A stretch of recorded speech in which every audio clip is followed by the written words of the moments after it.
Hi there guys, this is Nikhil from GreedyTech and this is just a quick comparison between Lenovo Vibe K4 Note and the Asus Laser. So guys, this is the K4 Note. So guys, this device has a 5.5-inch Full HD display on the front, and as you can see, this is how the display looks, and clearly the blacks are clearly darker and deeper, and the display is pretty good. So guys, over here we have the capacitive buttons, we have the recent button, home button and the back button, and as you can see we have dual front facing speakers with Dolby Atmos, and over here we have the front facing camera with LED notification. On the right we have the buttons which are pretty well placed, and you probably won't find any problem accessing these buttons just using your thumb. On the back we have the fingerprint scanner, your 13 megapixel rear camera and your dual tone LED flash. And this device also comes with something called as tri-mic system. It simply means it has 3 microphones for noise cancellation. And coming to the Asus Laser, we have a 5.5-inch HD display with just mono speaker, and this is the front facing camera, and at the bottom we have the capacitive buttons. So unlike the Lenovo's K4 Note, the back button and the recent has been replaced in the Asus Laser. So guys, on the back we have the volume rocker, which is definitely not the best place to put it, and we have the power button at the top, and I personally hate it. It is the most hardest place or the oddest place to put the power button, and I definitely don't like the button placement on the Asus Laser. So anyway, over here we have the 13 megapixel rear camera along with the laser for focus and the LED for flash. So guys, just considering the build, I would definitely go for the K4 Note apart from the additional features.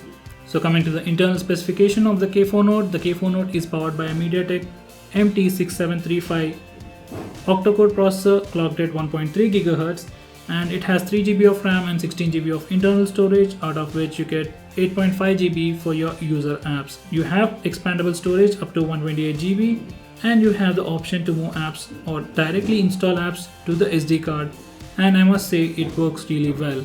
And apart from that, you get a fingerprint scanner and NFC on your K4 Note, and additionally you get this dual front facing speakers which are really amazing, loud and pretty good. And apart from that, on your K4 Note you get something called as theater mode or VR mode, which simply splits the screen into 2 halves and mirrors the same thing.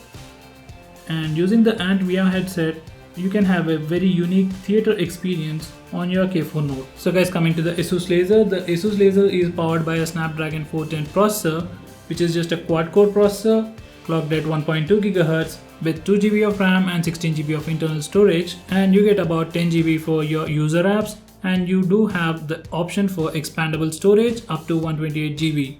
Coming to the performance of this device in comparison to the K4 Note, the K4 Note is more targeted towards the normal user.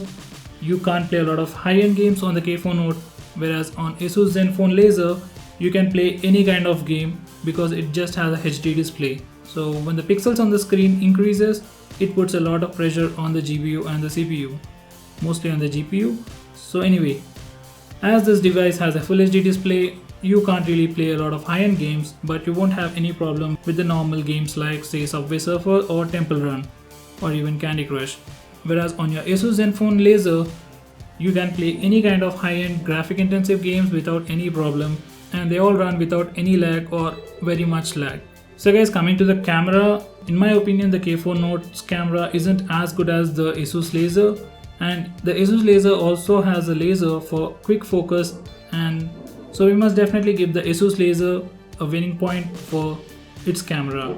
So guys, my final verdict would be for a price of 12,000 rupees, you're getting a fingerprint scanner, NFC on the K4 Note along with 3 GB of RAM and 16 GB of internal storage with dual front facing speakers with Dolby Atmos and Theater Max technology or the VR mode.